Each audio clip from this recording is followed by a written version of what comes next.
Welcome back to your own YouTube channel, Speak Up with Sahil. Today we are diving into a topic that's on the minds of many. Is India's economy slowing down?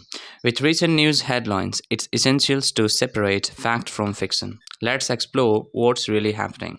This is me, Sahil Ansari, a certified public speaker and English trainer. Today we are really going to dive into the conversation where we're going to find out from the scratch whether Indian economy is slowing down or not. So India once touted as once one of the fastest growing economies in the world. Has seen fluctuations in its growth rates over the past few years. The latest reports suggest a possible slowdown, but what does this mean to India? First, let's look at the data. According to the Reserve Bank of India, GDP growth is projected to be around 6 to 6.5% for the current fiscal year, down from previous estimates. But is the alarming? Yes, because the fiscal year GDP rate has, like the annually, it has been eased by 6.7%.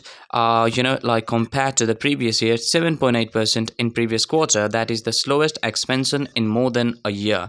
Data released in the past fortnight suggested that the slowdown has continued, and index tracking output in 8 core industries such as coal, oil, and electricity fell in August for the first time in more than 3 years.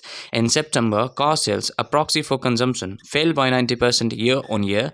Growth in collection from the goods and services tax, another indicator of economic health, also fell to its lowest level in more than 3 years. Even India's stock markets, which have been on a tear recently, suffered losses for 6 consecutive days. Things could get worse if the conflict in the Middle East escalate and oil price keep rising. More than 85% of India's oil consumption is sourced from abroad, making it vulnerable to oil price shocks. Estimates suggest that a $10 increase in the price of an oil barrel could save up to 0.4% of India's GDP. The inevitable rise of fuel subsidies would also crowd out other government spending as well. At the latest meeting on October 9th, the Reserve Bank of India chose to leave interest rates unchanged and retain its growth forecast of 7.2% for the current fiscal year. The central bank government insisted that India's growth story remains intact. Mr. Modi routinely reminds Indians their country is the fastest growing and big economy in the world, and even if growth were to fall, is no longer to be, like in danger of losing that title, because Modi is saying no matter what, even if we are slowing down our economy, but still we are going to have this title, the world's greatest economy. So Congress opposition party member Jai Ram Ramesh of Congress warned three dark clouds loom over the Indian economy: weak private investment, stagnant manufacturing, and falling real wages. This is what he said. Somewhat he was exactly selling the right stuff, and I believe there was nothing wrong saying like that, and even I am feeling that Indian economy is slowing down. This is the different stuff that being as a blind follower of a certain person, you don't want to accept it. That's your choice. But I hope each and everybody has Google. You can pick up Google on your hand and go and search there that how much our Indian economy has been you can say plummeted, how much our Indian economy has been downed, and what are the consequences that Indian are going to follow in upcoming days. Second thing I would like to say, how many people in India work in you can say daily waging industry, how many people are wages. So according to the recent report which I read from the Economist, it says 46% of Indians, which is equivalent to 68 million total population of India, is working in agriculture field, and this number has been increased by 3% for the last 2 years, between 2021 to 2022, from 43%. So now we have got 3% more laborers into agriculture field, and we know the situations of farmers and other people as well. So what are the benefits and what are the main reasons behind the Indian potential economy slowdown? Number one, I can come across with global economic trends. The global economy is facing challenges including inflation, geopolitical tension, and changes in trade politics. These factors can impact India's export markets and investor confidence.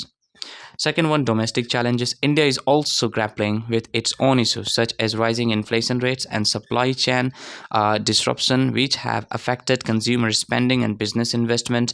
Number three, I find impact of the pandemic. First of all, COVID-19 has also put a big impact in our nation. It has also put a big impact in the nation. Even people they still are facing the consequences, especially them who have lost their job, who have lost their, like source of income, and now some of them are even pulling the wagon. Some of them even selling the vegetables in the market.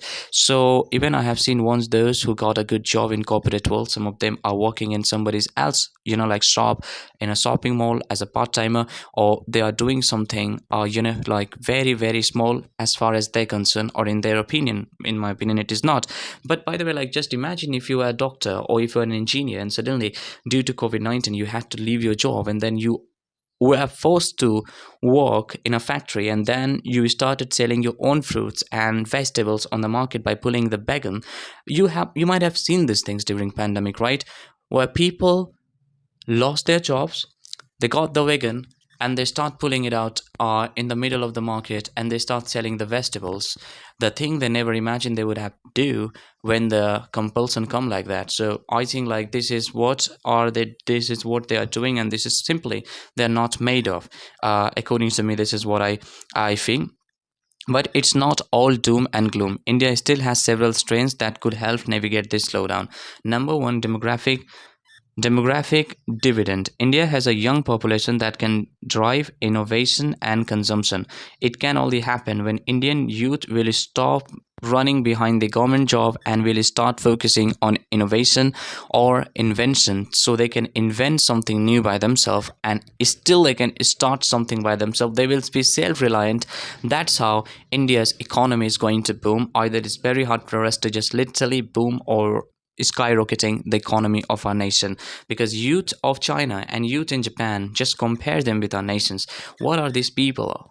Actually, our youths are clearly spending their times behind the government job. And let me tell you the reality: the unemployment rate of India has been remaining 7.8% for the last 3 years.